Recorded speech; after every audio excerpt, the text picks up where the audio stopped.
Um, okay, so I'm really happy today. I'm off from work today. I took off a few days just to have some rest and relaxation, much needed. And of course, I'd be pissed off the very first day I'm off from work. So, I was online looking at some videos and I saw a video that Tanya TKO did. I'm not normally a fan of her channel, but I really enjoyed this video, and I'm glad she did this video and just decided to discuss this issue because it's really led me to want to discuss this same issue in a different way and kind of take it to a different direction too. Um, if you haven't seen her video, check it out.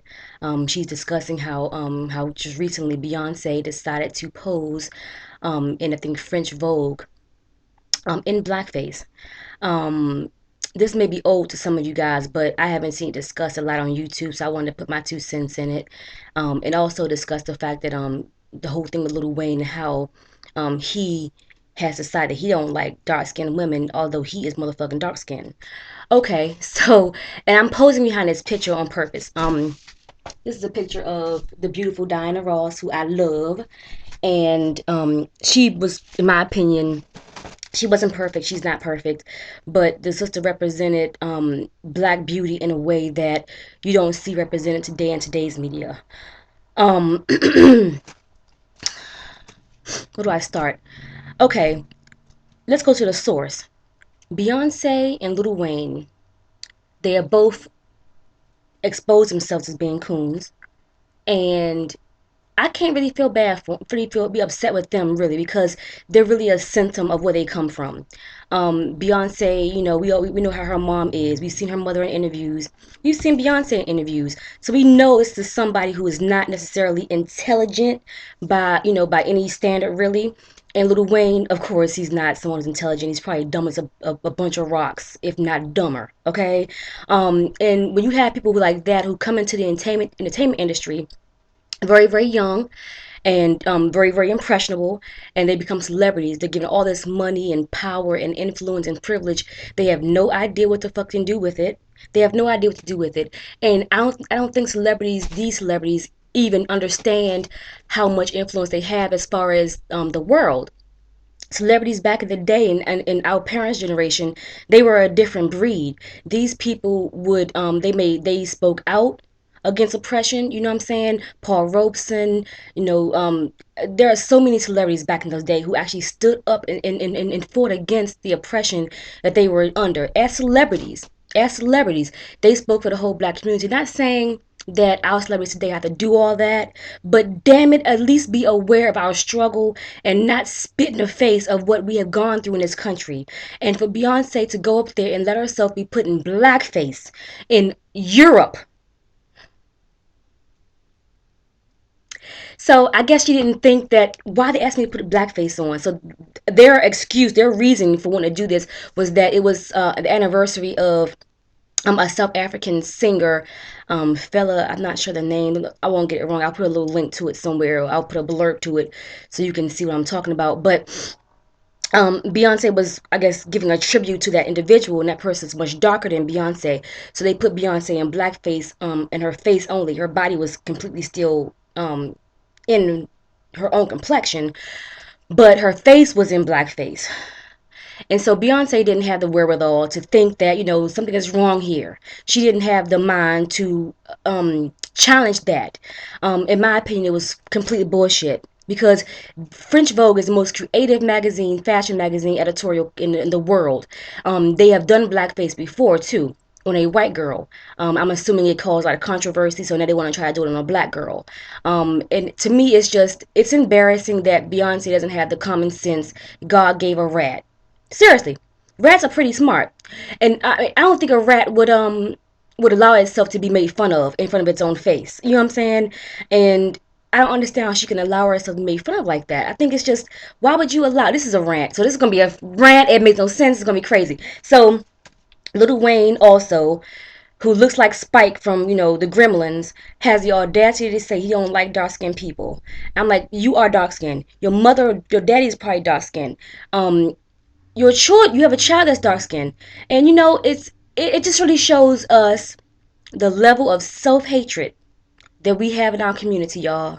We have it. We have it. And I think in our more ignorant, sectors, people who, maybe people who've been living in the hood for a long time, they haven't had exposure to other things, to other ways of life.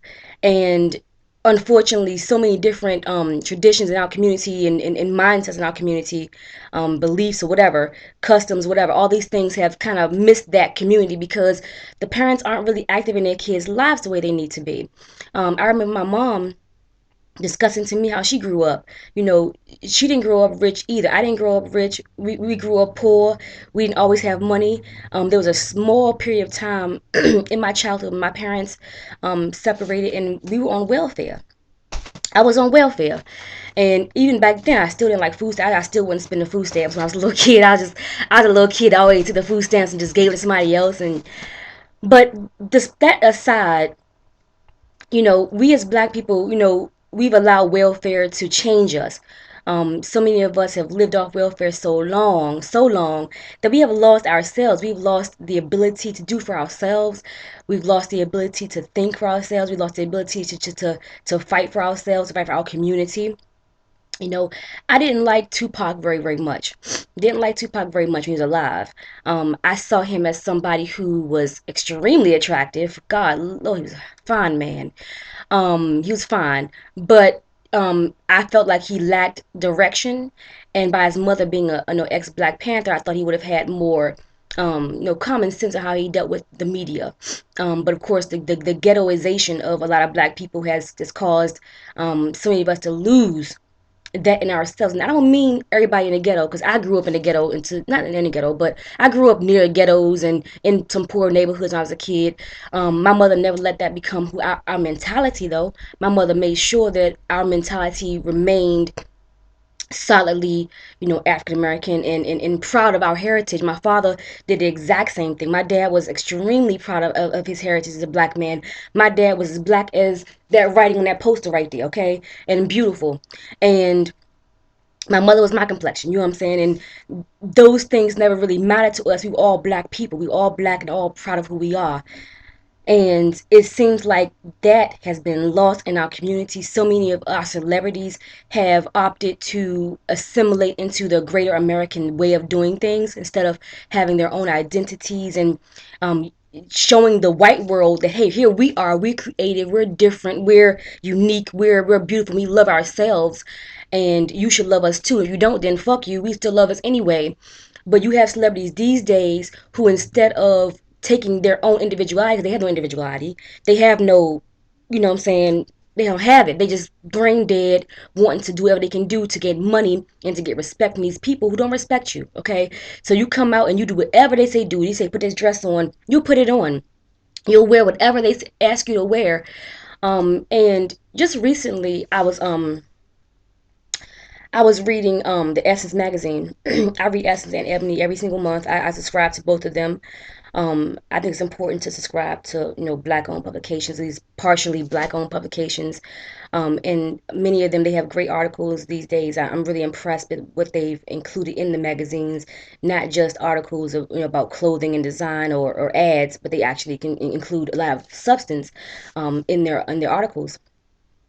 But I was reading it recently, and I remember I was comparing the fashion spreads. They had a cute little fashion spreads, all the clothes and what's new this summer, this fall, this spring, whatever. You know what I'm saying? And in this month's issue, I was reading it, and I remember seeing one spread with Mary J. Blige and a few other celebrities on one page, and then about 2 pages over, there was like a two-page spread of a large number of regular people, regular women from New York and Philly and wherever they come from, just showing them in their regular streetwear. And when I compare the two, the regular people, the regular women, were the ones who were the most decked out. I mean, they looked the best. Their clothes were, I mean, they were taking risks with their clothes, with their fashion, their hair. I mean, they were just going there with the fashion. They wasn't just becoming some cookie cutter idea of what fashion's supposed to be, wearing the right portion, the right fit, the right size, all that. All that aside, 'cause that's important to have the right size and portion and all that kind of stuff. But It is more important to take risks with fashion and to be happy with what you have on and not be afraid of ugly ass Joan Rivers critiquing you behind the scenes. Fuck Joan Rivers, the ugly ass bitch. Why did she go there and talk about Michelle Obama, call Michelle Obama motherfucking Blackie-O, and the bitch thought it wasn't offensive? Fuck that ugly ass, decrepit looking ass bitch. Go get another facelift, bitch. Because black don't crack. Michelle will never have to go and get a facelift like your ugly ass had to go do. Okay, you are washed up, has been, and you are just fickle away. Just go away. No one wants to see you anymore. You have no import, no credibility.